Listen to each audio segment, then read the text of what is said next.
எண்கோட்டின் மீது கேள்விக்குறியிட்ட இடங்களில் அமைந்த விகிதமுறை எண்ணை காண்கன்னு சொல்லிட்டு ஒரு எண்கோடு கொடுத்துருக்காங்க. இந்த இடத்துல இருக்க இந்த இடத்துல இருக்க கேள்விக்குறியிட்ட இடத்துல இருக்க விகிதமுறை எண்ணை வந்து நம்ம கண்டுபிடிக்கணும்.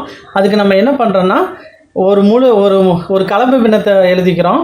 என்ன விகிதமுறை எண்ணை வந்து கலப்பு பின்னமாக எழுதி அதை வந்து தகா பின்னமாக மாற்றிக்கிறோம். இப்போ கலப்பு பின்னமாக எழுதுறதுக்கு என்ன பண்ண அப்படின்னா -3 வந்து எழுதிக்கலாம். ஏன் -3 வந்து எடுக்கிறோம் அப்படின்னா, இப்போ -3 எடுக்கிறதா -4 எடுக்கிறதா அப்படின்னு சொல்லிட்டு நம்மளுக்குள்ள ஒரு குழப்பம் வரும்.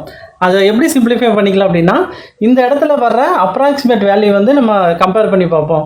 இந்த இடத்துல என்ன வேல்யூ வரும், அப்ராக்சிமேட்டாக ஒரு டெசிமல் பாயிண்டில் எடுத்தோம்னா -3 பாயிண்ட் சம்திங் அப்படின்னு சொல்லி வரும். -3.5 3.2 அந்த மாதிரி ஏதாவது ஒரு நம்பர் தான் இந்த இடத்துல வரும். -4க்கும் -3க்கு இடையே -3 பாயிண்ட் சம்திங் அப்படின்னு சொல்லிட்டு தான் ஒரு நம்பர் வரும்.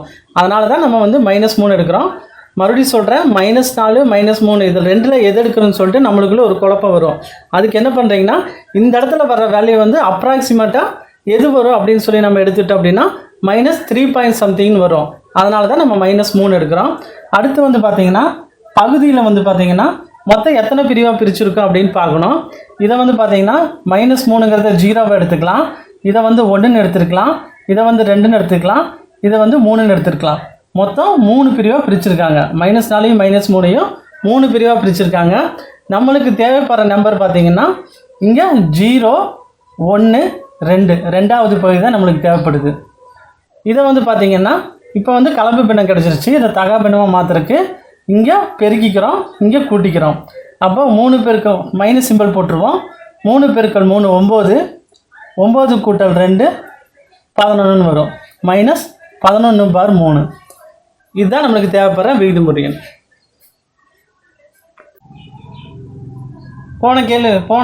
போன கொஸ்டின் மாதிரியே தான் இப்போ ஒரு எண் கோடு கொடுத்துருக்காங்க.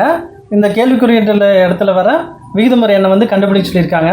நம்ம முதல்ல கலப்பு பின்னமாக மாற்றுவோம். அதுக்கு என்ன பண்ணுவோம் அப்படின்னா, இப்போது 0வையும் -1ஐயும் கம்பேர் பண்ணி பார்ப்போம். இது எந்த இடத்துல வரும் அப்படின்னா அப்ராக்சிமேட்டாக 0. சம்திங் அப்படின்னு சொல்லி தான் வரும். போன சமயம் பார்த்தோம், 0வையும் -1ஐயும் கம்பேர் பண்ணோன்னா இது அப்ராக்சிமேட்டாக 0. சம்திங்னு வரும். அதனால் 0ன்னு எழுதிக்கலாம். ரொம்ப முக்கியமான விஷயம், இது மைனஸ் சைடில் இருக்குது, அதனால் மைனஸ் சிம்பிள் போட்டுக்குவோம். -0 இதை எத்தனை பிரிவாக பிரிச்சுருக்காங்க அப்படின்னு சொல்லி பார்ப்போம். இது 0ன்னு எடுத்துக்கலாம். 0 1 2 3 4 5 பிரிவாக பிரிச்சுருக்காங்க. நம்மளுக்கு தேவைப்படுறது எதுன்னா 0 1 2 ரெண்டாவது பிரிவு. இப்போது இது கலப்பு பின்னமாக மாறிடுச்சு. இப்போ வந்து இதை தகா பின்னமாக மாற்றுறோம். இதுக்கு குறுக்கு பெருக்கல் பெருக்கி இங்கே கூட்டிக்கிறோம். அப்போ 5 0 பெருக்குன்னா 0 கிடைக்கும். 0 கூட்டல் 2 வகுத்தல் 5 ஈக்குவல் மைனஸ் சிம்பிள் போட்டுக்குவோம். -2/5. இதுதான் நம்மளுக்கு தேவைப்படுற விகிதமுறை எண். இப்போ இந்த இடத்துல இருக்க விகிதமுறை எண்ணை வந்து கேட்டிருக்காங்க. அதுக்கு நம்ம கலப்பு பின்னமாக மாற்றுவோம். இப்போ வந்து பார்த்திங்கன்னா 1 2ல் எதை எடுக்கிறதுன்னு சொல்லிட்டு நம்மளுக்கு ஒரு டவுட் வரும். அப்போ வந்து பார்த்திங்கன்னா இந்த இடத்துல வர அப்ராக்சிமேட் வேல்யூ பார்த்திங்கன்னா 1 பாயிண்ட் சம்திங்காக இருக்கும். ஏன்னா 1க்கு 2க்கு நடுவில் கேட்டிருக்காங்க அப்படின்னா 1 பாயிண்ட் சம்திங் வரும். அதனால் என்ன எடுத்து எழுதிக்கிறோம்னா 1ங்கிறது எடுத்து எழுதிக்கிறோம். அடுத்து வந்து பார்த்திங்கன்னா இதுதான் முழு எண். அடுத்து வந்து பார்த்திங்கன்னா இது எத்தனை பிரிவாக பிரிச்சுருக்காங்க அப்படின்னு பார்ப்போம். 1 எடுத்திருக்கோம்.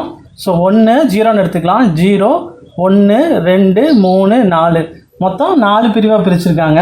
நம்மளுக்கு தேவைப்படுற பிரிவு பார்த்திங்கன்னா இதை 0ன்னு எடுத்துக்கலாம். 0 1 2 3 மூணாவது பிரிவு தான் நம்மளுக்கு தேவை. இப்போ வந்து நம்மளுக்கு கலப்பு பின்னம் கிடச்சிருச்சு. தகா பின்னமாக மாற்றுவோம். பெருக்கி இங்கே கூட்டுவோம்.